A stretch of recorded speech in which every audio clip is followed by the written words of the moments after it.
working to connect a region of over 600 cultural bridges between our lands.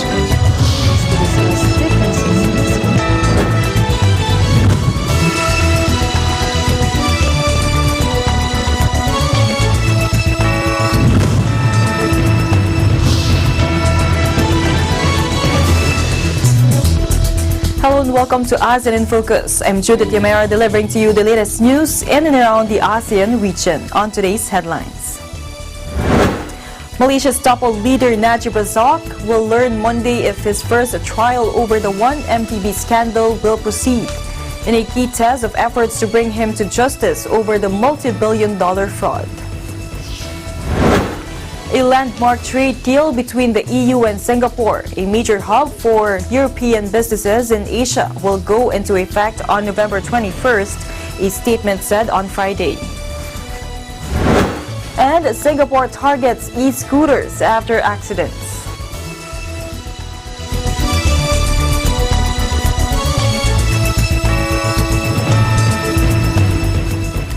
Malaysian ex-leader Najib Razak's first trial linked to the 1MDB scandal will proceed after a judge ruled Monday prosecutors had made a sufficient case, boosting efforts to bring him to justice over the mammoth fraud. Vast sums were plundered from Sovereign Wealth Fund 1MDB in a multi-billion-dollar scam, allegedly involving former Prime Minister Najib and his cronies, which has triggered investigations around the world. His coalition was ousted at the polls last year after 6 decades in power, largely due to the scandal. And he has since been arrested and hit with dozens of charges linked to the looting of the investment vehicle. The 66-year-old went on trial for the first time in April over the controversy, in a case centering on the transfer of 42 million ringgit or $10.1 million from a former 1MDB unit into his bank account. Najib denies any wrongdoing. Prosecutors finished presenting their evidence in August, and on Monday, High Court Judge Mohammad Nazlan Mohammad Ghazali ruled the case was strong enough to go forward and Najib should enter his defense. And I quote, "The accused had enormous and overarching influence over the 1MDB unit." SRC International, the judge told the court, adding the prosecution had established Najib as a case to answer for all 7 charges he is facing.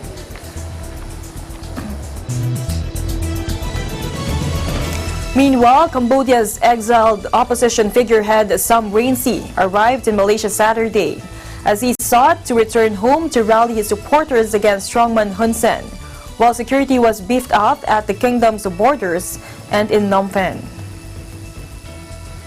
Rainsy, who has lived in France since 2015 to avoid jail for convictions he says are politically motivated, has a long promised a dramatic return on November 9th, Cambodia's Independence Day.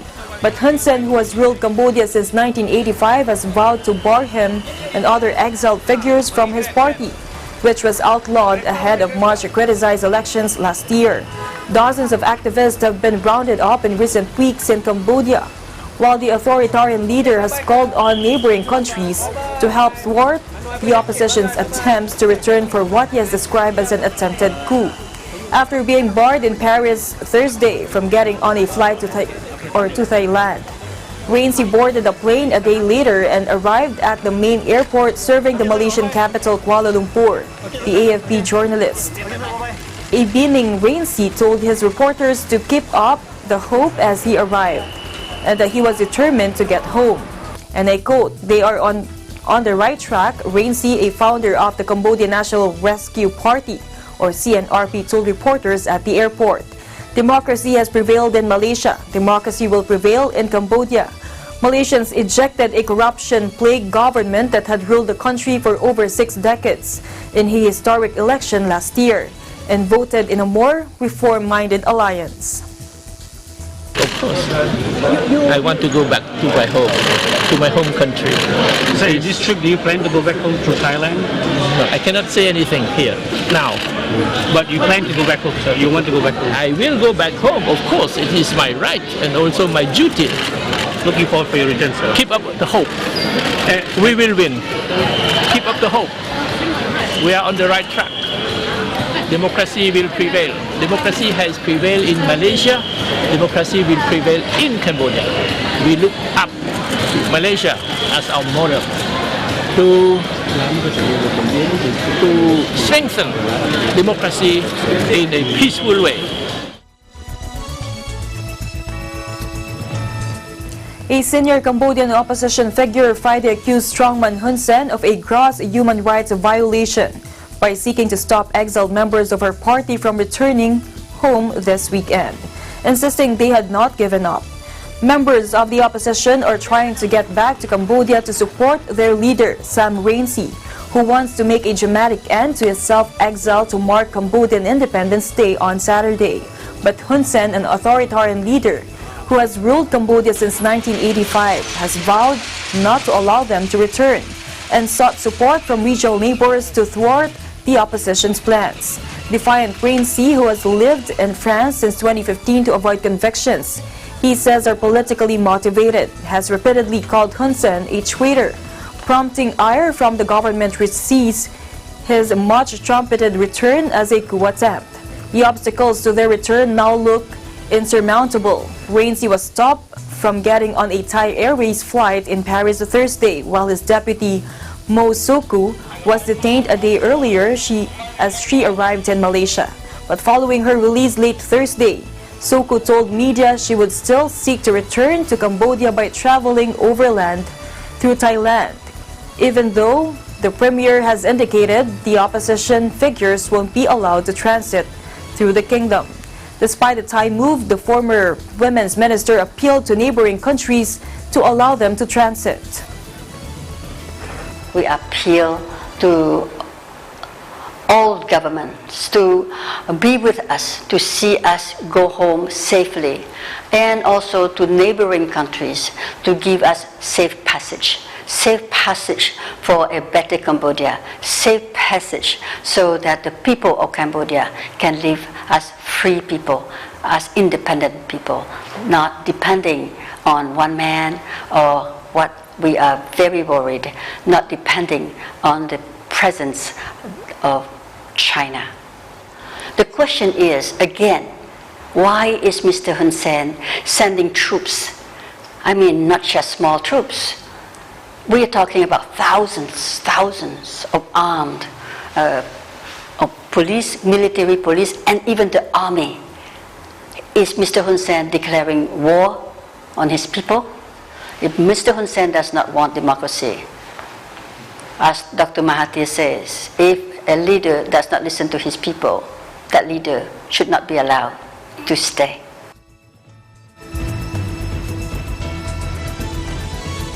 In other news, Cambodia has freed a prominent opposition figure from house arrest more than 2 years after he was charged with treason, a court spokesperson told media on Sunday, after attempts by colleagues to return to the country were thwarted. Kem Sokha was arrested in 2017 and accused of plotting to overthrow the government of strongman Hun Sen, who has ruled since 1985. He was sent to a remote prison, then confined to his house and surrounding block and prohibited from talking to the media. But he can travel nationwide now, a Phnom Penh municipal court spokesman told media.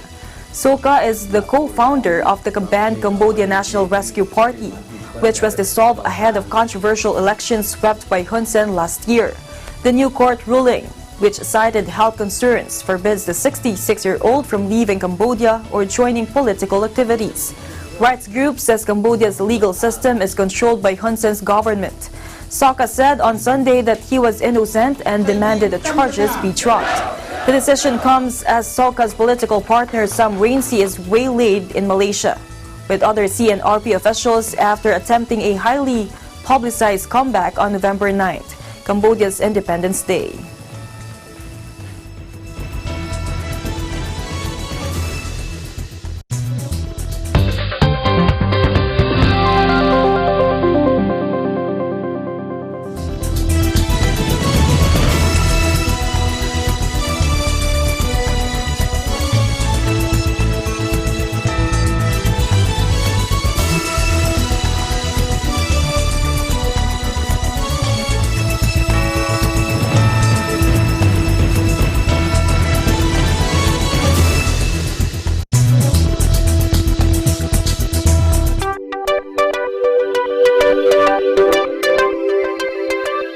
sa mga viewers namin sa Middle East at North Africa via OSN, hello po sa inyong lahat dyan.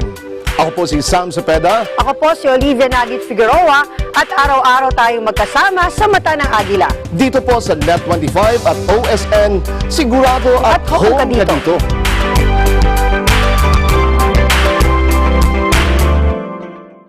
With gorgeous white sandy beaches that stay cool to touch even on the hottest summer days, blue-green ocean waves, and the warm ocean breeze, there's no wonder why Dr. Beach has named Siesta Key, Florida, the #1 beach in the United States.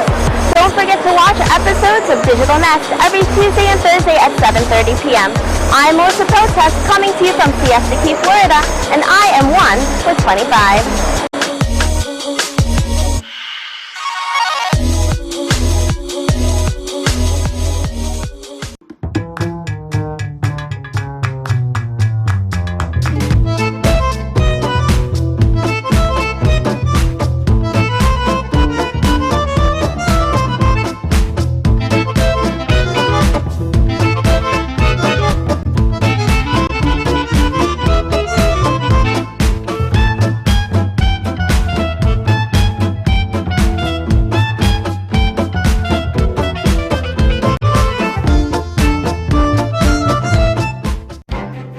Events happen around us all the time, in our community, in our country, around the world.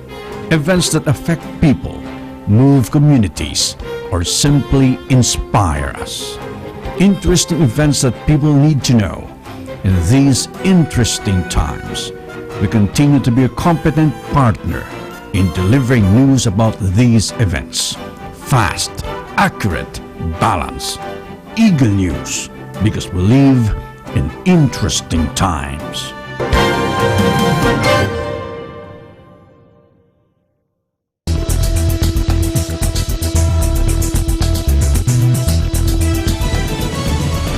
Welcome back. The number of families affected by the magnitude 6.6 and 6.5 earthquakes that rattled Tulunan, North Cotabato last October 29th and 31st has now climbed to 53,362. Or equivalent to 260,492 individuals. The National Disaster Risk Reduction and Management Council, or the NDRRMC, said in its update Monday. The report, signed and released by NDRRMC Executive Director Ricardo Halad, said these families are from 322 barangays in Davao Region and Sac Sargent. Also, 11,425 families, or equivalent to 54,431 individuals, are now being sheltered at the 69 evacuation centers, while another 11,042 families, which is equivalent to 56,875 persons, are being aided outside. The number of fatalities for the two earthquakes are now 24, with 535 injured and 2 others still missing at northern Mindanao, Davao Region, Sac Sargent, and the Bangsamoro Autonomous Region in Muslim Mindanao. Meanwhile, quake-damaged infrastructure was placed at 37,519 in Zamboanga Peninsula, northern Mindanao, Davao Region, Sac Sargent, and Barm. Assistance extended by the Department of Social Welfare and Development, Department of Health, and Office of the Civil Defense to the affected families have amounted to 61.414 million pesos.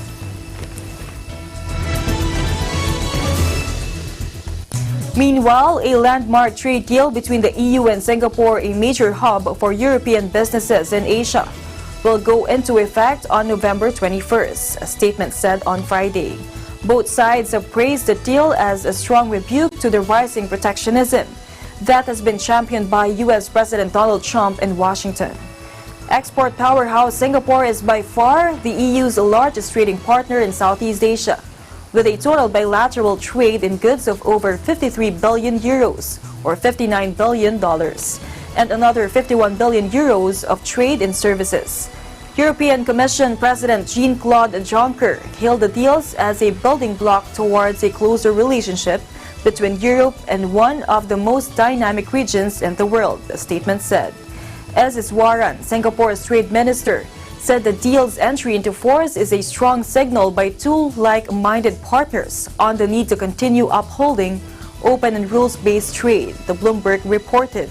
The parties have also agreed an investment protection agreement, but this is the more controversial as it sets up a special court to decide business conflicts. After a successful battle spearheaded by environmentalists in Europe, this aspect of the deal will need the national ratification by the EU's 28 member states before entering into effect. The process that could years. The deal with Singapore came after the EU suspended efforts to strike a bloc deal with the 10-member Association of Southeast Asian Nations, or ASEAN, in 2009, amid widespread disagreements, including European concerns over Myanmar's human rights records. The EU has instead pursued deals with individual ASEAN countries and has concluded a pact with Vietnam.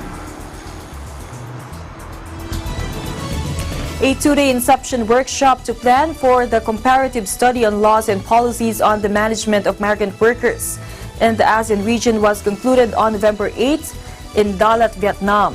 Focal points of the senior labor officials' meetings working group on progressive labor practices to enhance the competitiveness of ASEAN, or SLOM-WG, and chairs of the 8 ASEAN committees in charge of the ASEAN Mutual Recognition Arrangements participated in the workshop. Participants discussed their respective countries' regulatory and policy challenges, ASEAN frameworks related to labor mobility, as well as opportunities to better manage labor mobility with ASEAN. The comparative study is a project planned in the SLOM-WG Plan 2016-2020 under the coordination of the Ministry of Labor, Invalids and Social Affairs of Vietnam with the support of the Enhanced Regional EU-ASEAN Dialogue Instrument, or ERADI, and the ASEAN Secretariat. The study will explore the barriers of the mobility migrant workers within the ASEAN region and develop strategies to gradually overcome these hurdles. All skill levels and occupations, including those under 8 ASEAN Mutual Recognition Arrangements, will be covered by the comparative study, which will also include recommended actions for improvement. During the workshop, ASEAN member states policymakers provided feedback on the objectives, methodology, outline, and direction of the study. The comparative study will also look into the experiences and practices of the European Union in managing labor migration. The EU's labor mobility governance has positively impacted the social and economic growth of both sending and receiving countries and contributes to regional development.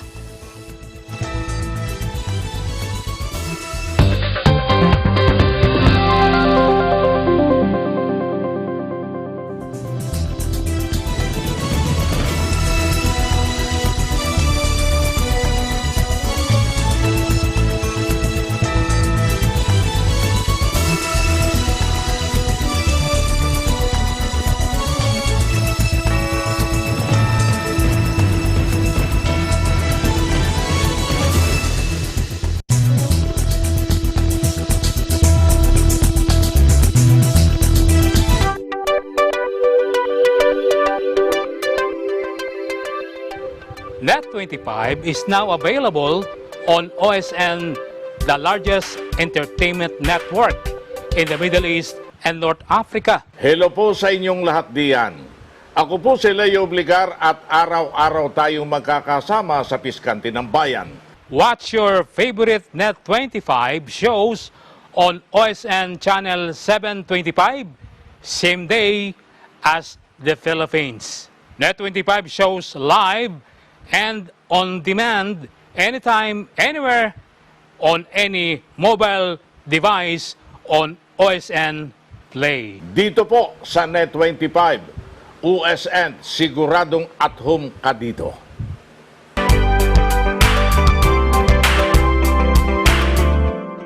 Tips time for parents. Teaching kids good behavior.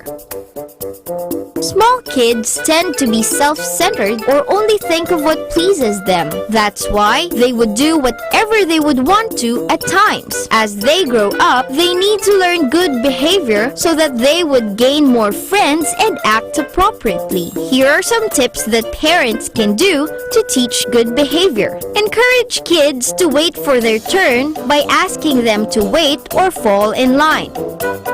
Show kids that sharing is good, especially when playing with friends.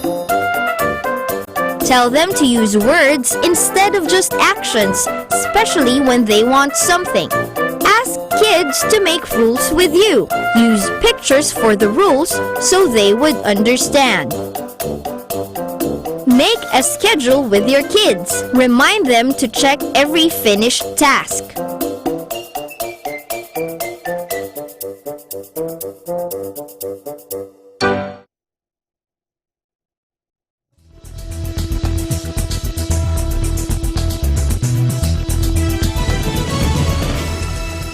Welcome back. Tiny Singapore had embraced electric scooters in a big way, but deaths and fires linked to the two-wheelers have prompted authorities to introduce tough rules that could put a brake on their runaway success. Watch this.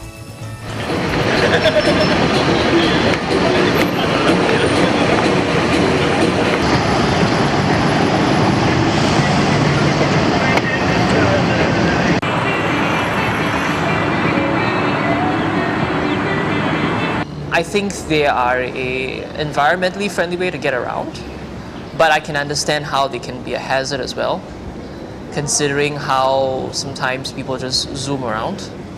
But I feel sometimes it's also the responsibility of pedestrians to look around and be aware.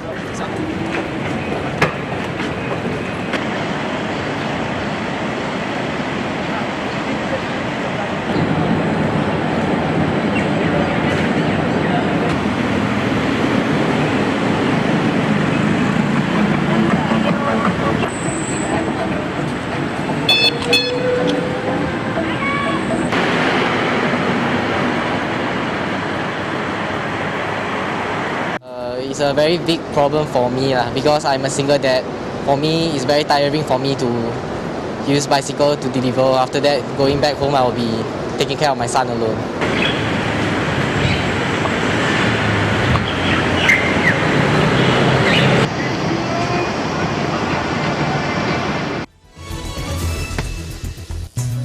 And that is the latest news in the Southeast Asian nations. Stay updated about the ASEAN region. I'm Judith Yamera and I'm on with 25.